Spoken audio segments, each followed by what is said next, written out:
ஏன்டா நாம் தமிழர் கட்சி நாய்ங்களா, உங்கள் அண்ணன் சீமானை நல்லபடியாக வாழ்கிறதுக்கு விடவே மாட்டிங்களடா. இன்னைக்கு எங்கேயோ முக்தார் அகமது ஏதோ ஒரு இன்டர்வியூ பண்ணால் எதுக்கடா உட்காந்து எல்லா யூடியூப் சேனல்லையும் என்னைய பற்றி தப்பாக பேசிட்டு என்னைய வம்புக்கு இழுத்துட்டு உட்காந்துட்டு இருக்கிறீங்க? எதுக்கு முக்தார் அகமதை மாமா பையன் கூப்பிட்டுருக்கிறீங்க? மொத்தம் மாமா வேலை பண்ணுறவங்களெல்லாம் நாம் தமிழ் கட்சியில் தானடா வச்சுருக்கிறீங்க. முக்தார் அகமதை என்ன கேள்வி கேட்டீங்க? விஜயலட்சுமியும் சீமானும் உல்லாசமாக இருக்கும் போது நீ விளக்கு போச்சியா அப்படின்னு கேட்டிங்களா? நானும் சீமானும் உல்லாசமாக இருக்கும் போது மாமா வேலை பண்ணி எங்களுக்கு விளக்கு பிடிச்சது யார் தெரியுமா? மதுரசலம் அப்படின்ற ஒரு தொடப்பக்கட்ட நாய் சீமான் கூடயே சுற்றி நிற்கிறான். உங்கள் கட்சியில் தாண்டா இருக்கிறான்.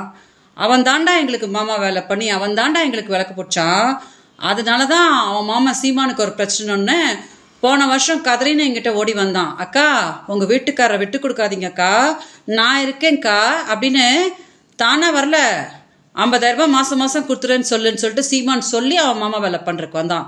அவன்கிட்ட போய் கேளுங்கடா, நீ எதுக்கு சீமானுக்கும் விஜயலட்சுமிக்கும் மாமா வேலை பண்ணுன்னு அவன்கிட்ட போய் கேளுங்க. அதுக்கப்புறம் சாட்டை துரைமுருகன் தம்பி வழக்கை வாபஸ் கொடுக்க வச்சுட்டு எனக்கு வண்டி அரேஞ்ச் பண்ணி 50,000 ரூபாய் கையில் கொடுத்து அக்கா பத்திரமா பெங்களூர் போய் சேர்ந்துருங்கக்கா அப்படின்னு சொல்லிட்டு என்னை வழி அமுச்சு வச்சாரு. அவர்கிட்ட போய் கேளுங்கடா, நீ எதுக்கு சீமானுக்கும் விஜயலட்சுமிக்கும் மாமா வேலை பண்ண அண்ணன் அப்படின்னு சாட்டை துரைமுருகன் தம்பிகிட்ட போய் கேளுங்க.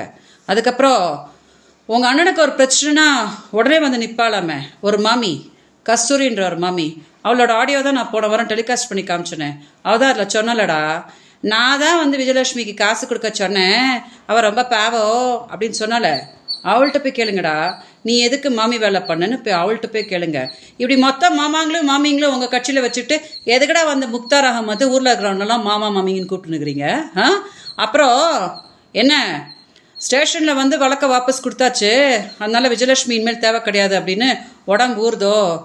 எஃப்ஐஆர் குவாஷ் பண்ணுற வழக்கு வருண்டா, நான் சரின்னு சொல்லி நல்லபடியாக விட்டு கொடுத்தா தானடா உங்கள் அண்ணா ஃப்ரீயாவார். அவர் ஃப்ரீ எஃப்ஐஆர் இருந்துச்சுன்னா அவர் எப்படா எலெக்ஷனில் கண்டெஸ்ட் பண்ணுவார்? இதெல்லாம் சோர்த்தினா தெரியும். மிச்சதையோ தின்னுக்கிட்டே இருந்தால் இப்படி தான் மோதிக்கிட்டே இருக்கணும்னு தோணும். என்கிட்ட மோதுனா சீமான் ஒரு நாள் கம்பி தான் என்ன வேண்டியதாக இருக்கும். கோர்ட்டு கேஸ்லாம் தேவையில்லை ராஜா.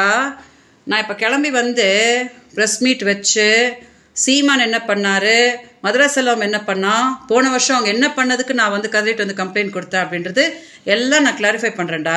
என்ன சொல்லிட்டு இருக்கீங்க? திமுக கூட சேர்ந்து நான் கூட்டு சதி பண்ணிட்டு இருக்கிறேன்னா? நான் தான் சொல்லிட்டு இருக்கேன் இல்லையா, நீங்கள் இப்படி கொழுப்பு பிடிச்சி பேச பேச ஒரு நாள் சீமான் கம்பி எண்ணுவார். அவ்வளோதான் நடக்க போகுது.